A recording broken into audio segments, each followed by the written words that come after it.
हाँ, बहुत सारे। तो आज हम लोग पढ़ेंगे क्या, उत्सर्जन। तो जीवों में उत्सर्जन एक बहुत महत्वपूर्ण प्रक्रिया है जिसके द्वारा हानिकारक जैविक प्रक्रियाओं के क्रम में जो हानिकारक पदार्थ प्रोड्यूस होते हैं या बनते हैं या बाई प्रोडक्ट होते हैं, उसको बाहर निकालने की प्रक्रिया को क्या कहते हैं, उत्सर्जन।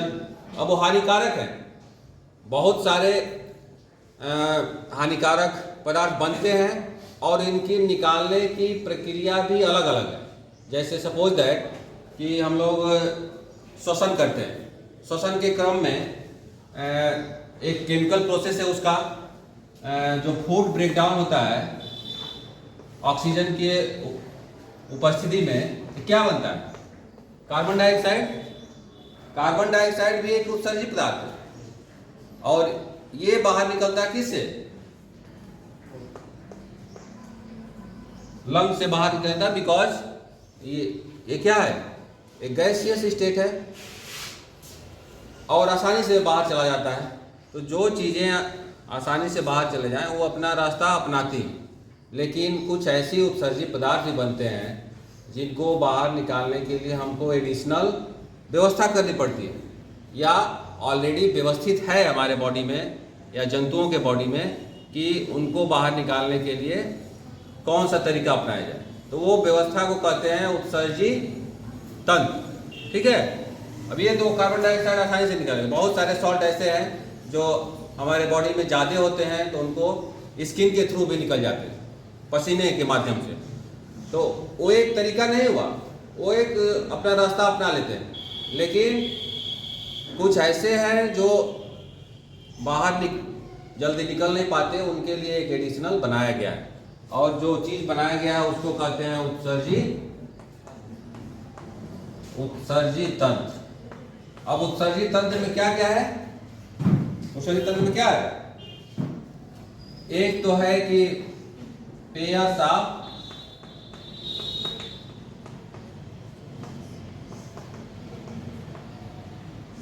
पेय साफ किडनी, किडनी ट्यूब से जुड़ी हुई है, तो ये भी एक पेयर। अब वो ट्यूब जो किडनी को ब्लैडर से जोड़ रहा है उसको क्या कहते हैं, यूरेटर। यूरेटर कभी कभी पूछता है, एक बार सीटेट के एग्जाम में पूछ दिया था कि किडनी के बाद क्या पड़ेगा और उसके बाद क्या पड़ेगा और उसके बाद क्या आता है, तीनों का क्रम लिख दिया था ऑप्शन में और तीनों का क्रम बताइए। तो बहुत यूरेटर एक ट्यूब है जो किडनी को किससे जोड़ता है, यूरिनरी ब्लैडर से, जिसमें यूरिन जमा रहता है, और उसके बाद यूरेथ्रा है जिससे हम यूरिन को बाहर निकालते हैं। ये मिलके उत्सर्जी तंत्र बनाते हैं, किडनी, यूरेटर और यूरिनरी ब्लैडर। दो तीन चीज़ें आपको जानना जरूरी है।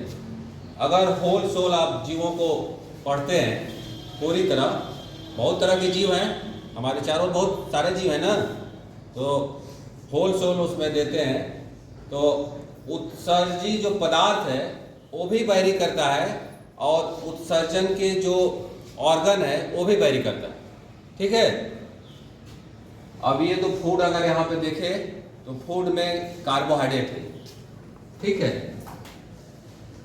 कार्बोहाइड्रेट अगर डाइजेस्ट होता है या फिर ऑक्सीडेशन होता है उसका, तो उसमें क्या होता है, CO2 कार्बन डाइऑक्साइड। अगर प्रोटीन का ऑक्सीडेशन होगा तो क्या बनेगा, प्रोटीन का ऑक्सीडेशन होगा तो क्या बनेगा, क्योंकि प्रोटीन में तो नाइट्रोजन है कि नहीं। तो प्रोटीन में नाइट्रोजन है, इसलिए यहाँ पे तो कार्बोहाइड्रेट मतलब कार्बन, हाइड्रोजन और ऑक्सीजन। प्रोटीन इसीलिए स्पेशल है because they have to nitrogen, उसमें नाइट्रोजन, तो नाइट्रोजन है तो NH3 बनता है। NH3 आप जानते ही हैं, अमोनिया। अमोनिया एक टॉक्सिक गैस है और इसको बाहर निकालने की जो प्रक्रिया है अलग अलग जंतुओं में अलग अलग है। ठीक है। अब ये प्रक्रिया डिपेंड करती है कि उस जंतु के चारों ओर वाटर है कि नहीं। अगर वाटर शरीर में ज़्यादा है या उसके आसपास के वाटर से कांटेक्ट ज़्यादा हो रहा है शरीर में आने जाने का क्रम, तो वो वाटर के हेल्प से इस अमोनिया को बाहर निकाल देते हैं। ठीक है, इसको किसी दूसरे फॉर्म में चेंज करने की ज़रूरत नहीं,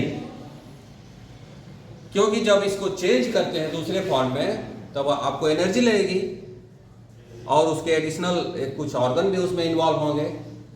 तो समझ में आ रहा है?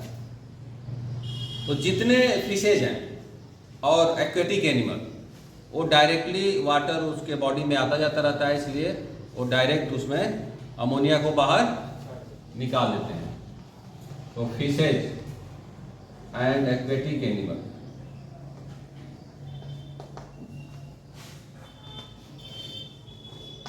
एक्वेटिक एनिमल्स ये अमोनिया डायरेक्ट निकल जाता है। ठीक है, बिकॉज अमोनिया को निकालने के लिए वाटर ज़्यादा चाहिए। ये डायरेक्ट अमोनिया को बाहर निकालते हैं, इसलिए कहते हैं इसे अमोनोटेलिक। एक ग्रुप बना लिए हैं on the basis of excretion of ammonia from the body to outside, इसलिए कहते हैं अमोनोटेलिक। अमोनिया जितने भी नाइट्रोजनस वेस्ट है, एक्सक्रीशन का एक और डेफिनेशन है कि रिमूवल ऑफ नाइट्रोजनस वेस्ट। वहाँ पे वेस्ट कहा गया है, वेस्ट मतलब हानिकारक, न कि अपशिष्ट। तो removal of nitrogenous waste from the body of organism, organism के बॉडी से नाइट्रोजनस वेस्ट को बाहर निकालना क्या कहलाता है? एक्सक्रीशन। इसको ऐसे भी कह सकते हैं। हानिकारक पदार्थों को शरीर से बाहर निकालना, ये भी एक परिभाषा हो सकती है, लेकिन नाइट्रोजनस वेस्ट को भी बाहर निकालना क्या कहलाता है? उत्सर्जन। अब नाइट्रोजनस वेस्ट अमोनिया है, अमोनिया को कुछ एनिमल्स उसी फॉर्म में बाहर निकाल देते हैं। अमोनिया ज़्यादा टॉक्सिक है, उसको बॉडी में ज़्यादा समय तक आप रिटेन नहीं कर सकते, आप रोक नहीं सकते, तो बाहर निकालना इनको कि आप नुकसान हो जाए, ऑर्गन में डैमेजेज आने लगे। जिस एनिमल के आसपास पानी की उपलब्धता कम है, जिस जंतु के आसपास पानी की उपलब्धता कम है, वो क्या करते हैं कि दूसरी टेक्निक अपनाते हैं, और वो टेक्निक है कि अमोनिया को दूसरे फॉर्म में बदल देते हैं। ठीक है, तो एक तो हो गया कि जिसके पास पानी बहुत ज़्यादा कम है कि नहीं, और किसके पास बहुत थोड़ा सा पानी है। तो जिसके पास पानी बहुत ज़्यादा कम है वो सबसे कम टॉक्सिक किसमें बदलते हैं? अमोनिया को बदलते हैं उसको यूरिक एसिड में। ये सबसे कम टॉक्सिक है। ये आप जो भी यूरिक एसिड बदलते हैं उसको बॉडी में ज़्यादा समय तक रख सकते हैं। अब जितने बर्ड्स हैं और लिजार्ड, ये सब यूरिक एसिड रिलीज करते हैं in the form of semi solid paste. कभी आप देखेंगे छिपकली, देखे ना, तो छिपकली एक उसका जो वेस्ट मटेरियल जब निकलता है तो एक वाइट कलर का भी एक मटेरियल रिलीज होता है, देखा है कभी? वाइट कलर का भी, वही वाइट कलर वाला नाइट्रोजनस वेस्ट रिलीज करने के लिए सेमी सॉलिड में। यूजुअली क्या होता है कि अमोनिया रिलीज होती है वो लिक्विड फॉर्म में, वो लिक्विड में वाटर में मिक्स हो जाएगी, और उस जब भी रिलीज करेंगे वाटर अपने बॉडी से तो उसके सहारे वो बाहर चली जाएगी। लेकिन यूरिक एसिड जब भी रिलीज होगा तो वो सेमी सॉलिड में रिलीज होता है। ठीक है, अब एक और नाइट्रोजनस वेस्ट है जो यूरिक एसिड से ज़्यादा। यस सर, हाँ, तो इतना ही आते हैं क्लास टीचर। तो यूरिक एसिड ये अमोनिया से सबसे कम टॉक्सिक है, और एक और है जिसका नाम है यूरिया। अगर टॉक्सिसिटी के क्रम में देखेंगे तो सबसे ज़्यादा टॉक्सिक है अमोनिया, उसके बाद यूरिया, और सबसे कम यूरिक एसिड। तो बर्ड्स में और लिजार्ड में यूरिक एसिड बनता है, यूरिया मनुष्य में। तो ह्यूमंस और मैमल्स लिख लेंगे।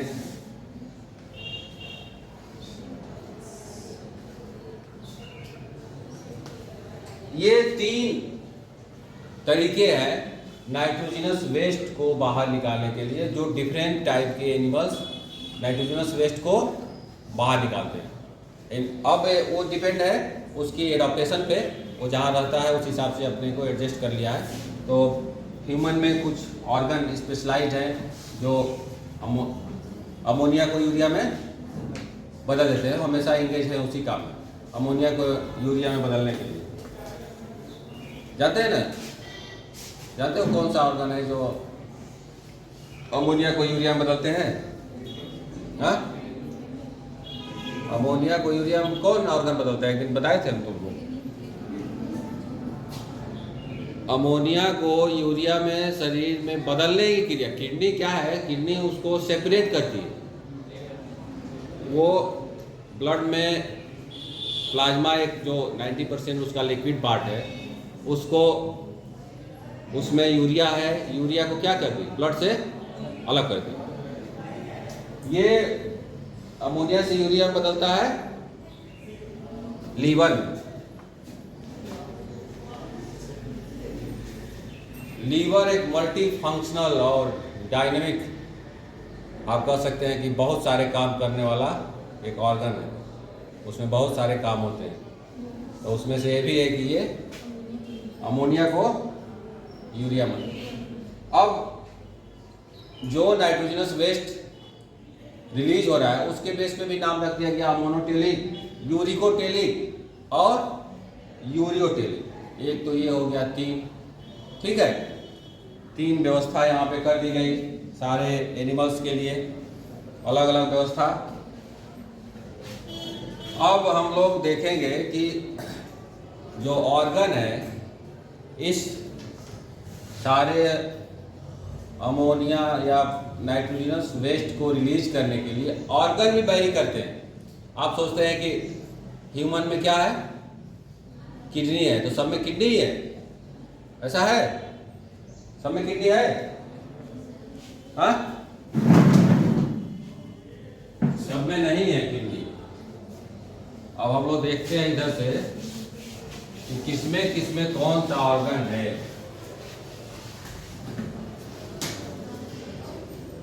सबसे पहले जो आप जंतुओं को देखेंगे जो यूनिसेलुलर है, एक सेल है, तो उसको किसी ऑर्गन की ज़रूरत नहीं है, वो डायरेक्टली अपना एक सेल में जहाँ भी उत्सर्जी पदार्थ डेवलप हुए वो अपने आउटर पार्ट से बाहर फेंक दिए। उसको ऑर्गन की ज़रूरत है नहीं, वो तो एक ही सेल है। उसके बाद 2 सेल कंपोजिट हो गए, बन गए, जैसे अब मल्टी सेलुलर, आप सुने स्पॉन्जेज, स्पॉन्ज सुने हो? स्पंज, तो स्पंज में कोई एक्सक्रीटरी ऑर्गन नहीं है, सेल कंबाइंड है। आप उससे ऊपर थोड़ा सा जाएंगे तो जो क्रीमी आती हैं वहाँ से स्टार्ट होता है एक्सक्रीटरी ऑर्गन का, जो फीता क्रीमी है और एस्केरिस है, वहाँ से। उसके बाद कौन आएगा? एस्केरिस में क्या होता है, इसको लिख लो, ये एक बार एग्जाम में आया था, एक इंसेक्ट का पूछ दिया था कि इंसेक्ट का एक्सक्रीटरी ऑर्गन कौन सा है, तो एस्केरिस का फ्लेम सेल है।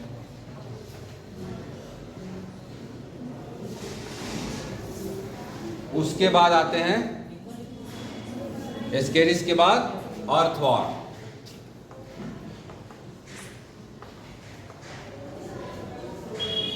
अर्थवॉर्म का जो उत्सर्जी ऑर्गन है वो, क्योंकि किडनी भी आप देखेंगे, किडनी के अंदर क्या भरा हुआ है, किडनी के अंदर क्या पाया जाता है? जैसे आप पढ़ते हैं कि हार्ट भी मसल से बना हुआ है, बना हुआ ना, कार्डिक मसल से। तो किडनी के अंदर क्या है? और नेफ्रॉन है क्या? हाँ?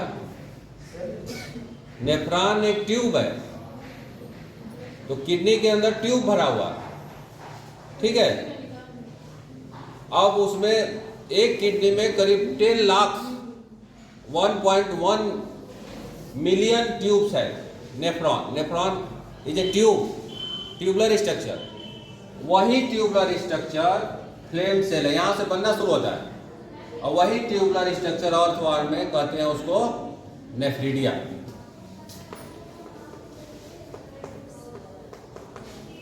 ये ट्यूबुलर स्ट्रक्चर है, ऐसी संरचना है जो ट्यूब है और उसके अलग अलग जगहों पे पाई जाती है, और वो नाइट्रोजनस वेस्ट को बाहर निकालने में सहायता करती है। ठीक है, अब इंसेक्ट को आप देखेंगे, अर्थवर्म के बाद आएगा इंसेक्ट। इंसेक्ट में कौन है? वो ट्यूबुलर स्ट्रक्चर जो नाइट्रोजनस वेस्ट को बाहर निकालता है। इंसेक्ट में है मालपिगियन बॉडी।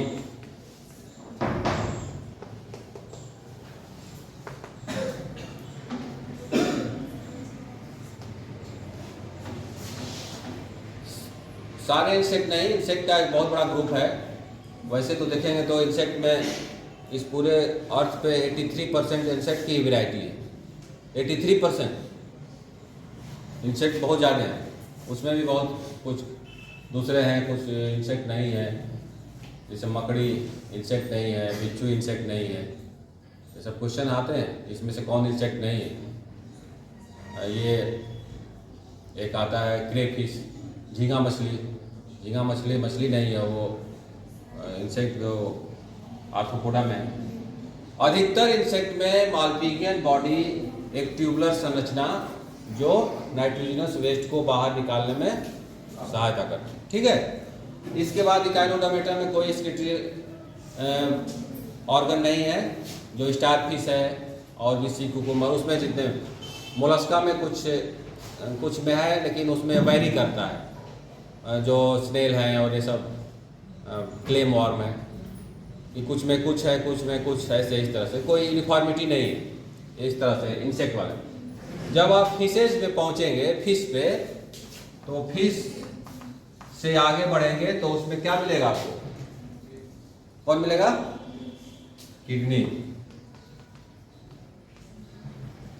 किडनी, और इसमें फिश और मैमल, क्या कहते हैं उसे, एम्फीबिया और रेप्टाइल्स,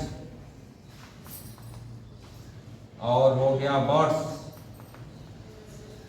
और मैमल्स। इस सब में क्या है? किडनी। ठीक है, इतना आपको 3 याद करना है। अर्थवर्म, इंसेक्ट्स, कुछ और जैसे क्रूटेशियन है तो एंटीनल ग्लैंड और ये सब चीज़ें हैं, लेकिन वो थोड़ा सा डिफिकल्ट हो जाएगा। तो एंटीनल ग्लैंड क्या है? कुछ फैट बॉडी भी एक्सक्रीटरी प्रोडक्ट में काम करती है। लेकिन इतना याद रखिए आप कि अर्थवर्म में और इंसेक्ट में, एस्केरिस में कौन कौन चीज़ें हैं जो एक्सक्रीटरी प्रोडक्ट को बाहर निकालने में सहायता करती हैं। ठीक, 2 चीज़ें आपको बता दिए।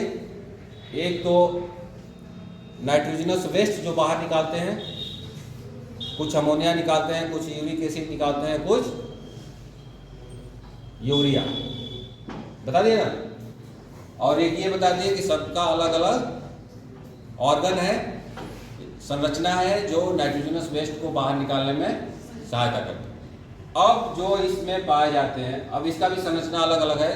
बेसिकली आप देखेंगे तो उसकी संरचना है ट्यूबुलर है, ट्यूब के आकार की है, जो स्किन से लगी होती हैं, और उसके बॉडी में जो भी चीज़ें अगर रन कर रही हैं तो उससे वो नाइट्रोजनस वेस्ट को बाहर निकालने में सहायता करती हैं। ये जो ट्यूबुलर स्ट्रक्चर है, ये जैसे आप अर्थवर्म को ले लीजिए, उसमें हर सेप्टम में ऐसे ऐसे लगा हुआ है इस तरह, जिसे नेफ्रिडिया बोलते हैं। हर आप देखें ना अर्थवर्म वो, उसमें खाने बने हुए हैं, कभी देखना, तो हेल्प करती है नाइट्रोजन वेस्ट को, जैसे भी वहाँ पे जाए।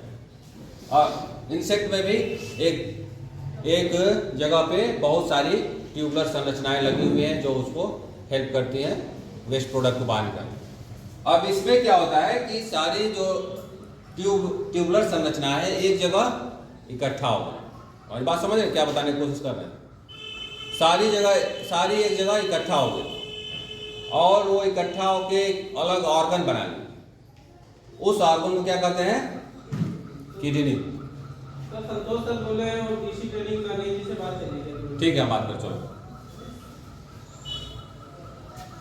तो वो एक ऑर्गन बना ली जिसको किडनी कहते हैं, उसमें ट्यूब भी भरा हुआ, और इस सब सारे एनिमल्स में ये ट्यूब्स वाले ऑर्गन पाए जाते हैं, जिसको क्या कहते हैं?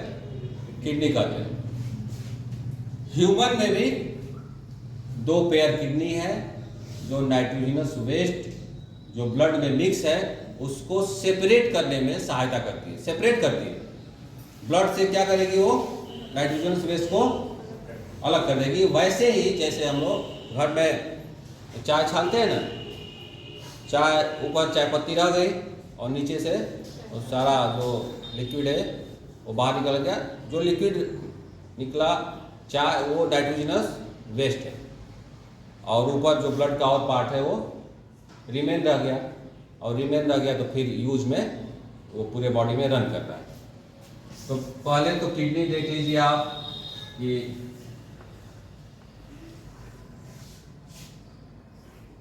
थोड़ा लंबा हो गया आज कार्यक्रम भी। ऐसे बना हुआ है, ऐसे ही है, ठीक है। 2 किडनियां हैं बीन शेप की। बीन समझ रहे हो? हाँ, किडनी बीन उसका नाम भी है, राजमा का, उसका इंग्लिश नेम किडनी बीन है। तो ऐसे ही होती है ये किडनियां, और ये इसमें ब्लड हमेशा जाता रहता है, इसमें ब्लड ट्यूब्स लगी हुई, ठीक है, और ये अपना काम करती रहती है। ब्लड जाता भी रहता है और निकलता भी रहता है, कंटिन्यूअस प्रोसेस है, 24 आवर उसमें ब्लड रन करता है, और उसी क्रम में ये ब्लड से नाइट्रोजनस वेस्ट को बाहर कर देती है। अब उसका बाहर करने का एक अलग तरीका है, इसलिए बाहर कर पाती हैं क्योंकि उस तरह के उसमें संरचनाएं व्यवस्थित हैं। अब वो कौन सी संरचनाएं व्यवस्थित हैं? तो एक ट्यूब व्यवस्थित है जो इस तरह की होती है। ये तो लोग का डस्टर बहुत बड़ा,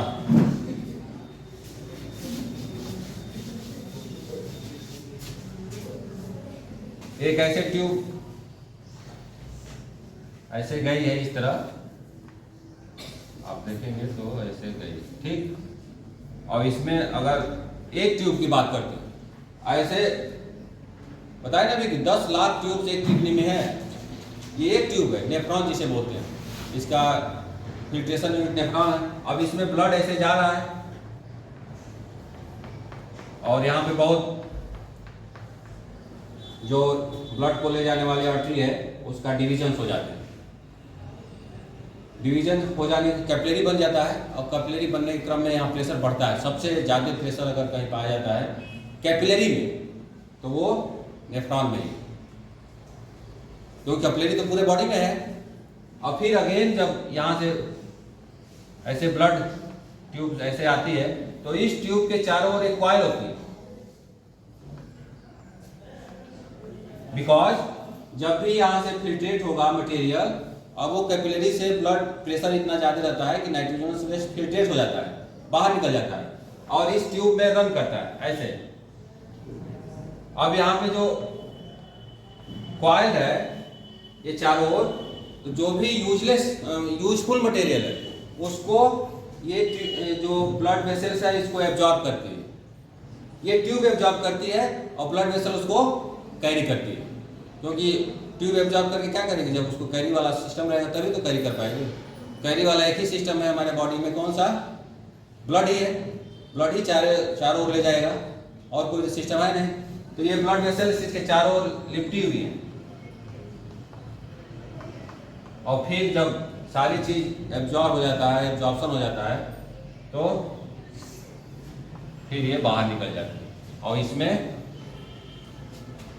कलेक्टिंग डक्ट में जो नाइट्रोजनस वेस्ट है वो चला जाता है, फिर ये चला जाता है यूरेथ्रा और यूरेटर। तो आप किडनी के फंक्शन को 3 भागों में बांट सकते हैं। एक तो फिल्ट्रेशन है, और एक है एब्जॉर्प्शन। यहाँ से एब्जॉर्प्शन होता है, 99% मटेरियल यहाँ जो फिल्ट्रेट होता है वो रीअब्जॉर्ब हो जाता है। ठीक है, एब्जॉर्प्शन। और एक है यहाँ पे सिक्रीशन, जो लास्ट वाला प्रोसेस। यही 3 प्रोसेस हमेशा चलता रहता है इसमें किडनी में, और जिसके क्रम में आप नाइट्रोजनस वेस्ट बाहर निकालते रहते हैं। ठीक है, in the form of urine. Urine एक विशेष सॉल्यूशन है, कह सकते हैं कि जलीय सॉल्यूशन है जिसमें नाइट्रोजनस वेस्ट मिक्स रहते हैं। किडनी का एक और काम है कि पानी को हमारे बॉडी में मेंटेन रखना। अगर पानी कम है तो यूरिन कम बनता है, पानी ज़्यादा है तो यूरिन ज़्यादा बनता है। तो इसका डिसीजन किडनी अपने आप करती है कि हमारे बॉडी में पानी ज़्यादा है या कम है। अगर कम है तो वो यहाँ से एब्जॉर्प्शन ज़्यादा होने लगेगा। एक मेंटेन रखता है, ऑस्मो रेगुलेशन, मेंटेन रखना। और भी किडनी का काम है। पहला काम है कि वो फिल्ट्रेट करती है नाइट्रोजनस वेस्ट, दूसरा कि पानी को बैलेंस बनाती है, कुछ हार्मोन्स भी रिलीज करती है, और सॉल्ट को, जो सॉल्ट है उसका भी मेंटेनेंस हमारी किडनी करती है। ठीक है, तो आज के लिए इतना ही, फिर कल देखा जाएगा।